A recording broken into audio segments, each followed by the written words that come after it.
अस्सलामु अलैकुम वरहमतुल्लाहि वबरकातुहू। मोहतरम भाइयों, बुजुर्गों, दोस्तों, ये हमारा इस्लाह मुआशरा का 335वां सबक है। मोहतरम बुजुर्गों, अमेरिका, जापान और चाइना, ये तीनों भी दुनिया की सबसे बड़ी इकोनॉमीज है, सबसे तरक्की याफ्ता मुल्क है। और उसके कंपैरिजन में देखेंगे तो इंडिया, पाकिस्तान और बांग्लादेश ये दुनिया के सबसे गरीब और सबसे पुअर मुल्क है। हम लोग तरक्की के मामले में अमेरिका, जापान और चाइना से 250 साल अभी तक पीछे हैं।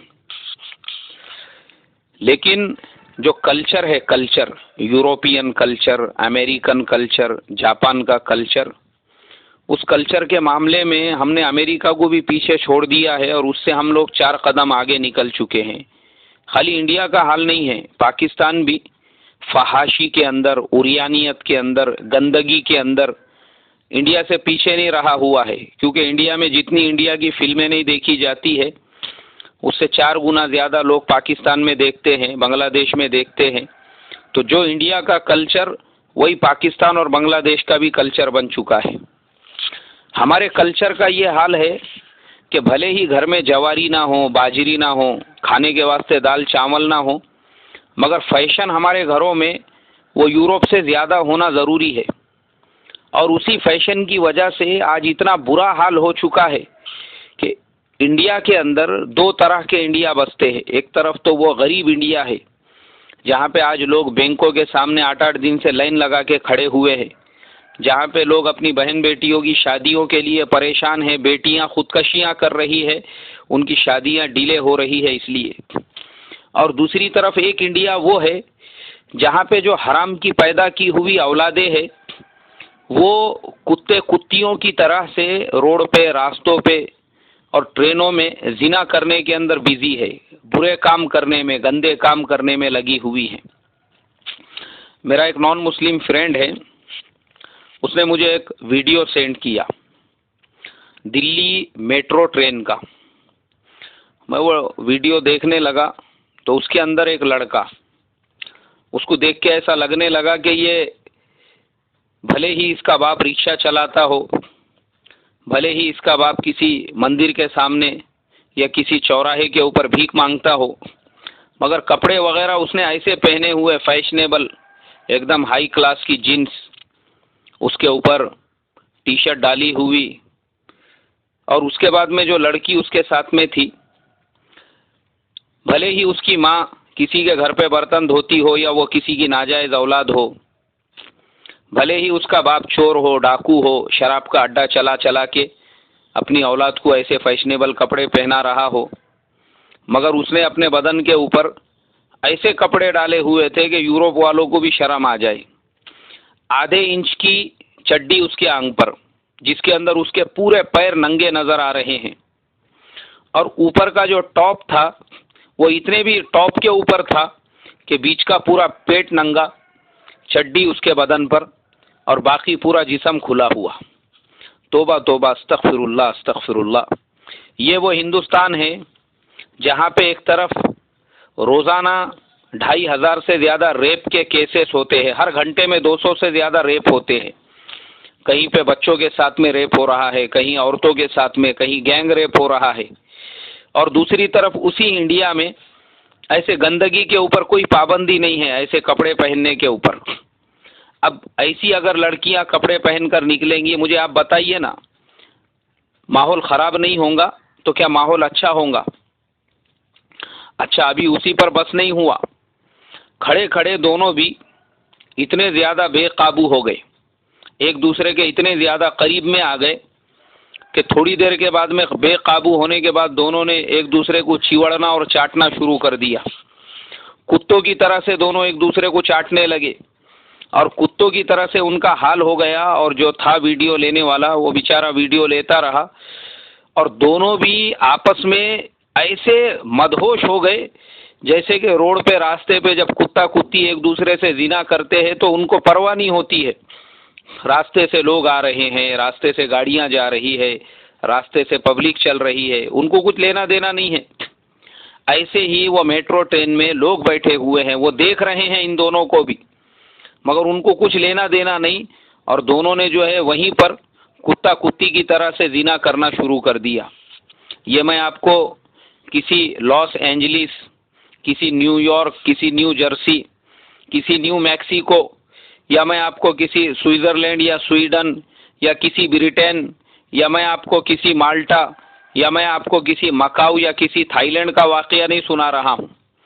ये मैं आपको उस दिल्ली का सुना रहा हूँ जहाँ पे 35% लोग रात में भूखे सोते हैं, जहाँ पे 20% से ज़्यादा लोगों के पास में कपड़े नहीं है सर्दी के मौसम में अपने बदन को छुपाने के लिए और अपने बदन की हिफाजत करने के लिए, जहाँ पे पिछले 3 महीने में 400 से ज़्यादा लोग डेंगू और मलेरिया से मर चुके हैं।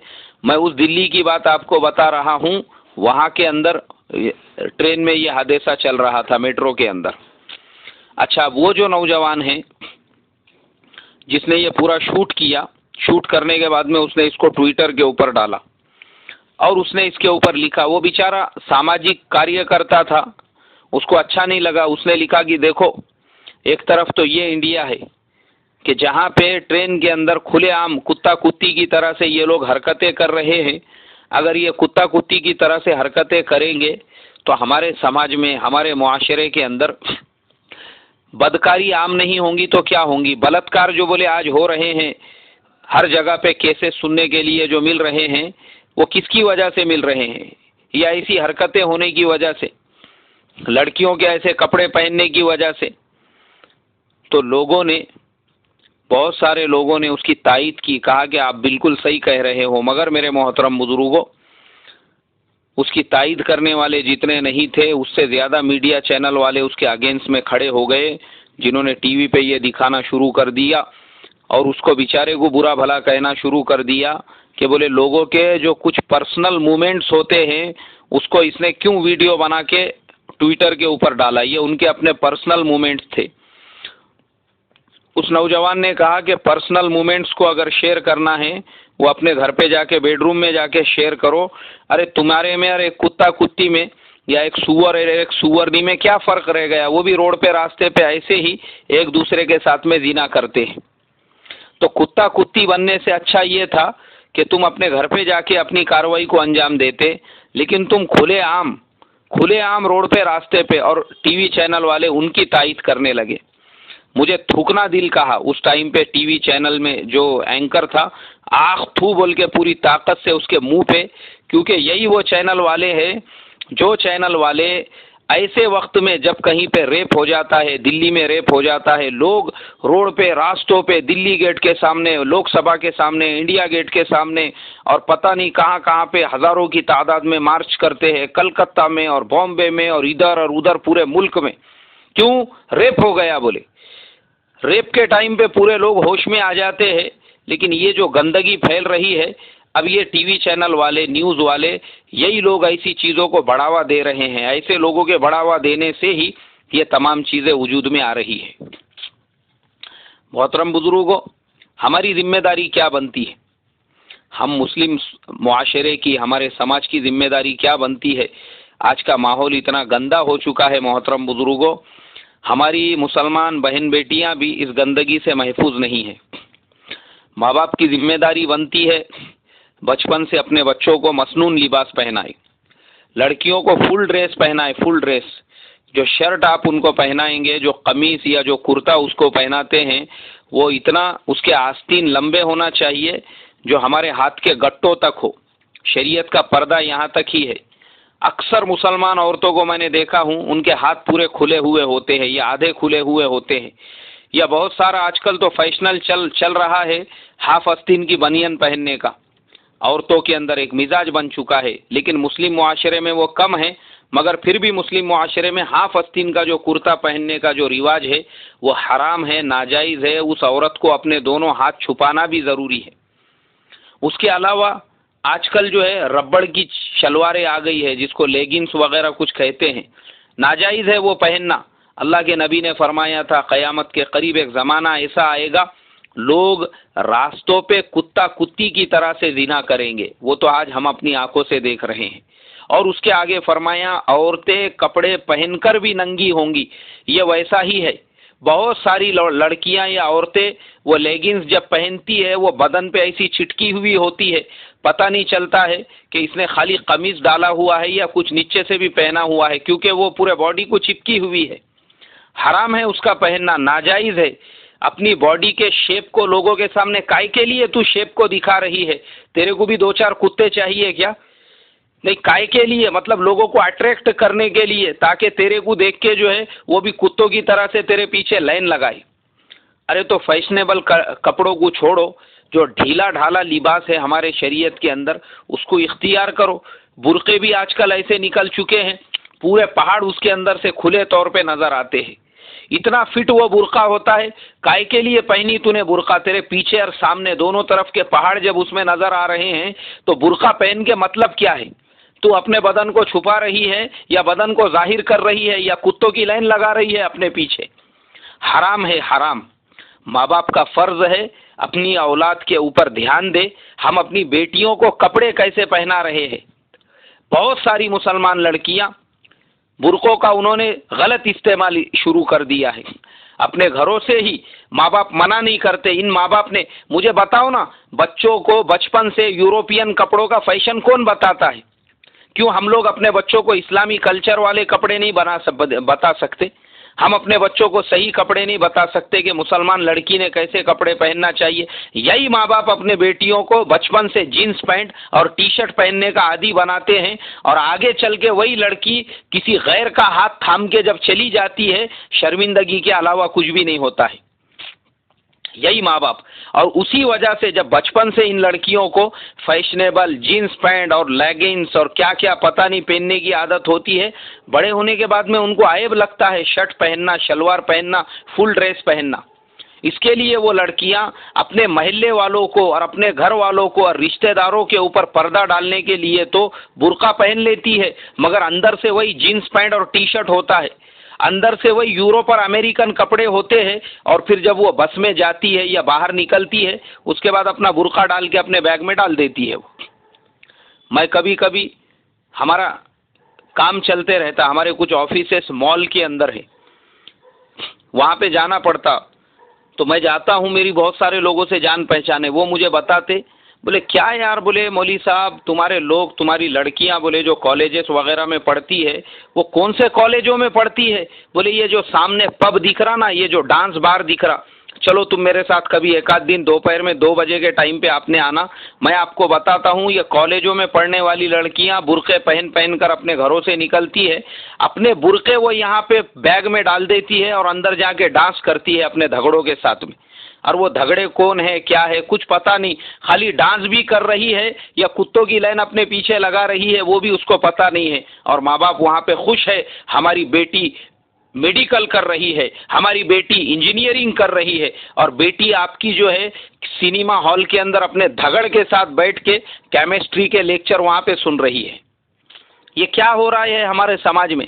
माँ बाप के ऊपर फर्ज है, फर्ज।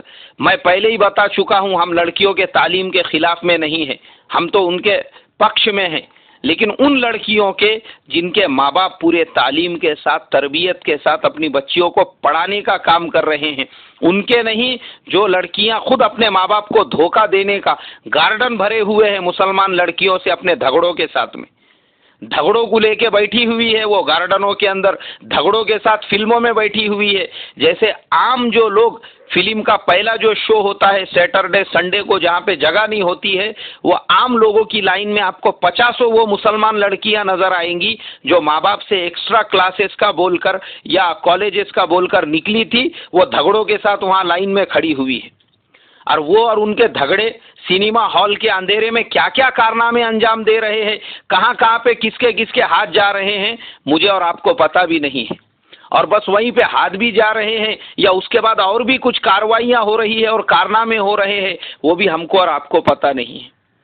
इसके लिए मोहतरम बुजुर्गों, अपनी बेटियों को आज के माहौल के गंदगी से अगर बचाना है तो इस्लामी मुआशरे में ढालना और उनको सुन्नत लिबास पहनाना ज़रूरी है, जो फुल सुन्नत लिबास जिसमें सर का बाल भी नहीं नज़र आना चाहिए। इसीलिए मैं मेरे मकतब में लड़के और लड़कियां दोनों पे बचपन से इस बात की सख्ती करता हूं कि मेरा लड़का चाहे किसी भी कॉलेज में, स्कूल में, कहीं पे भी पढ़े, 24 घंटे उसके सर पे टोपी हो।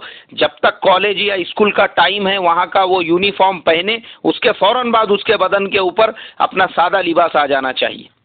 और लड़कियों के लिए भी यही हमारा कानून है, जब तक वो स्कूल में है, अपने तालीम की दरसगाह में है, वहाँ का यूनिफॉर्म पहने, लेकिन उसके फौरन बाद में उसके सर के ऊपर स्कार्फ आ जाना चाहिए और उसके बदन पे सुन्नत लिबास आ जाना चाहिए। ये हमारा कानून है, ताकि बच्चे बचपन से ये गंदगियों से बच सके।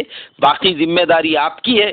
आप क्या चाहते हैं कि खुदा ना करे कहीं वही हादसे और वाक़ियात हमारे सामने ना पेश आ जाए जो आज ये गंदगी भरे माहौल में आ रहे हैं। अल्लाह ये गंदगियों से मेरे तुम्हारे घरों की और हमारे मुस्लिम मुआशरे की हिफाजत फरमाए। अस्सलामु अलैकुम व रहमतुल्लाहि व बरकातुहू।